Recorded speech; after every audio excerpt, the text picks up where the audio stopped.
Doctor امجد علی بھٹی ایک نئے موضوع کے ساتھ حاضر خدمت۔ ہمارا آج کا موضوع جامعات میں اردو تحقیق کے حوالے سے ہے۔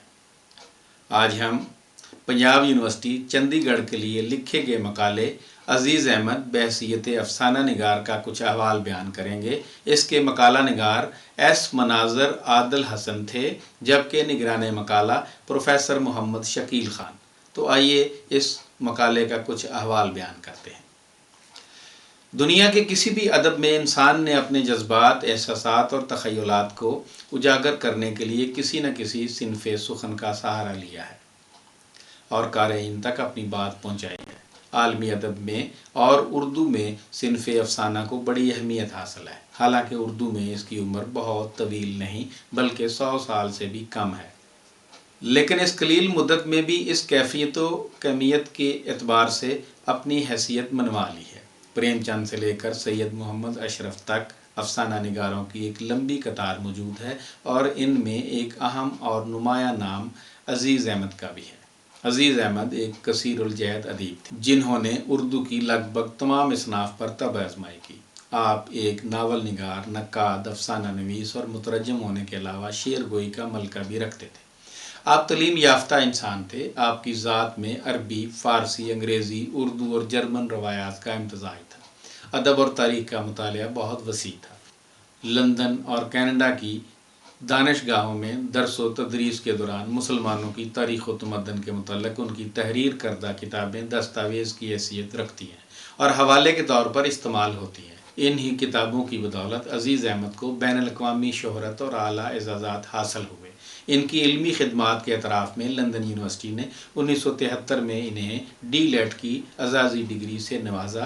بعد میں انہیں رائل سوسائٹی آف کینیڈا کا فیلو بنایا گیا۔ سسلی کے مسلمانوں کی تاریخ پر ان کی کتاب کو 1976 میں اٹلی کی حکومت کی طرف سے بہترین کتاب کا انعام بھی ملا۔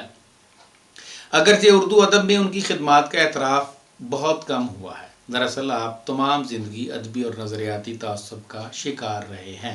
یوں تو اردو ادب میں آپ کی خدمات وسیع ہیں۔ ناول، افسانے، تنقیدی کتابیں، تراجم، شاعری میں فکر و نظری انفرادیت پائی جاتی ہے۔ ترقی پسند تحریک کے دور عروج میں ہی اس تحریک کے زیر اثر تخلیق شدہ ادب کا سب سے پہلا اور متوازن جائزہ عزیز احمد نے اپنی کتاب ترقی پسند ادب میں پیش کیا۔ ان کی دوسری تنقیدی کتاب اقبال، نئی تشکیل میں اقبال کے فکر و فن کو صحیح طریقے سے دیکھنے کی کوشش کی گئی ہے۔ ارسطو کی شعرائے فاک تنقیدی کتاب پوئٹکس کو سب سے پہلے اردو میں منتقل کرنے کا سہرا بھی عزیز احمد کے سر ہے۔ اس کے علاوہ دانتے اور ابسن کے ڈرامے اور ہیرالڈم کے تاریخی ناول کو بھی عزیز احمد نے اردو کا جامہ پہنایا اور اردو ادب کو فکری اور فنی سرمایہ سے مالا مال کیا۔ بدقسمتی یہ ہے کہ ہم وطنوں اور ہم زبانوں نے ہی آپ کو وہ مرتبہ نہ دیا جس کے آپ مستحق تھے، بلکہ آپ ایک گمنام مسافر کی طرح محو سفر رہے۔ آپ ذاتی طور پر ایک منکسر المزاج انسان تھے، لہٰذا خود اپنی تشہیر کے لیے کوئی حربہ اپنانے کی کوشش نہ کی، بلکہ نہایت خاموشی سے اپنے کام میں مصروف رہے۔ آپ کی وفات کا سانحہ بھی کسی خاطر خواہ رد عمل کے بغیر گزر گیا۔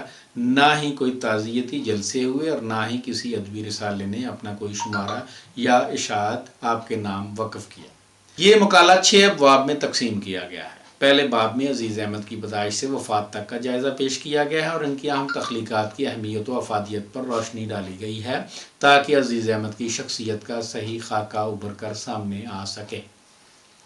دوسرے باب میں عزیز احمد کے افسانوں میں جن موضوعات کو پیش کیا گیا ہے اس پر تفصیلی روشنی ڈالی گئی ہے۔ ان کی مدد سے عزیز احمد کے تخیلات و تصورات کو سمجھنے کی کوشش کی گئی ہے۔